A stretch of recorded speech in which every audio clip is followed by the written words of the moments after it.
Ustazah mau nanya, saat saya mandi wajib di samping ember ada pasta gigi menempel di keramik. Terus setiap airnya meluber, pasta gigi itu hanyut dan air hanyutnya mengenai telapak kaki. Apakah mandi wajibnya sah atau tidak?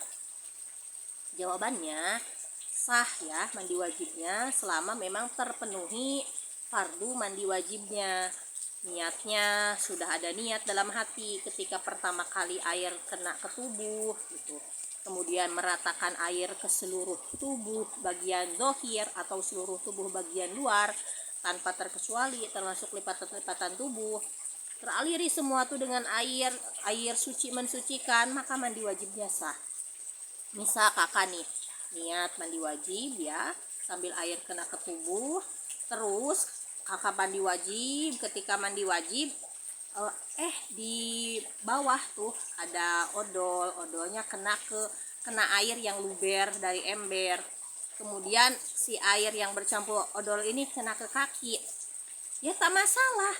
Tinggal si kakinya ini misalkan kaki ini belum terbasuh sama air suci mensucikan. Kita lagi basuh mulai dari atas, basuh yang di bawah misalkan kena tuh sama air odol. Tinggal kita basuh, angkat kaki kita basuh kaki kita dengan telapak kakinya bagian bawah pakai air suci mensucikan, basuh juga bagian kaki yang lain sehingga teraliri tubuh semuanya dengan air suci mensucikan. Nah, maka mandi wajibnya sah gitu.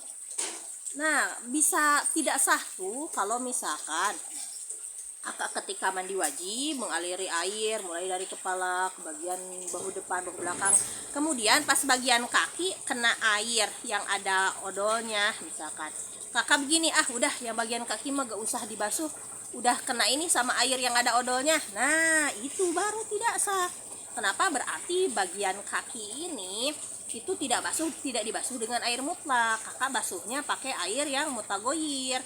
Ya kalau setelah kena air odol kakak basuh tuh pakai air suci mensucikan, pakai air mutlak, ya mandi wajibnya tetap sah.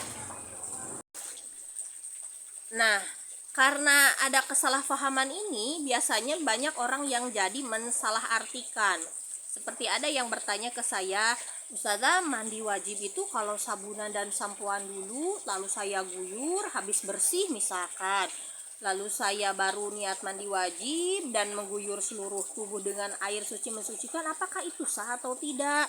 Katanya kan kalau pakai sabun dulu itu gak sah gitu. Gini kak, yang jadi poin pokok utamanya itu saat mandi wajib yang penting seluruh tubuh dialiri air suci mensucikan. Begitu, jangan dialiri air mutagoyir. Gak boleh tuh dialirinya mandi wajib tuh pakai air teh, pakai air sabun, pakai air kopi, gak boleh, gak sah. Karena itu semua airnya itu suci tapi tidak mensucikan sehingga tidak bisa menghilangkan hadas, gak bisa ngilangin hadas besar.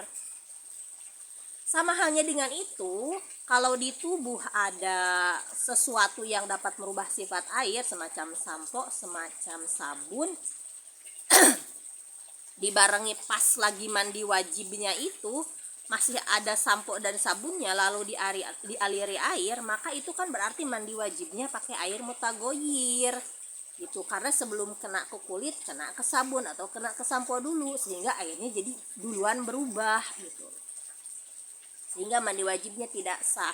Sementara kalau misalkan kakak nih mandi dulu nih, sampoan dulu, gosok gigi dulu, sabunan dulu, lalu kakak guyur sampai bersih, gak ada sisa sabun dan sampo sama sekali, gak ada tuh busa-busa di tubuh, gak ada, bener-bener udah hilang sabun dan samponya, gak ada lagi sesuatu yang dapat merubah sifat air di kulit, udah hilang sabun sama samponya di tubuh, barulah kakak ambil air, misalkan ini jadi diakhirkan mandi wajibnya, baru kakak ambil air lalu niat di hati mandi besar gitu, nawaitu gusla li rafil hadasil akbari fardolillahi ta'ala, lalu kakak sambil itu pas sambil air pertama kali kena ke tubuh ya, lalu diratakan air ke seluruh tubuh, dialiri air, ya sudah mandi wajibnya sah. Kenapa?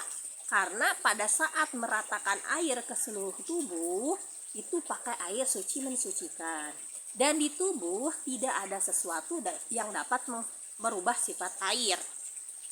Gimana nih kalau misalkan pas lagi meratakan air ke seluruh tubuh, kok di tangan nih masih ada sabun nih sedikit.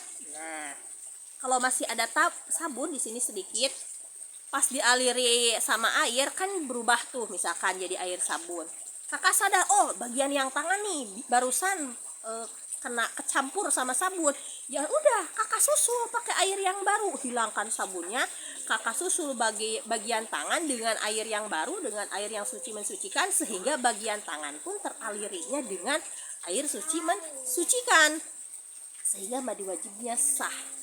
Intinya selama tubuh teraliri semuanya dengan air suci mensucikan, maka mandi wajibnya sah.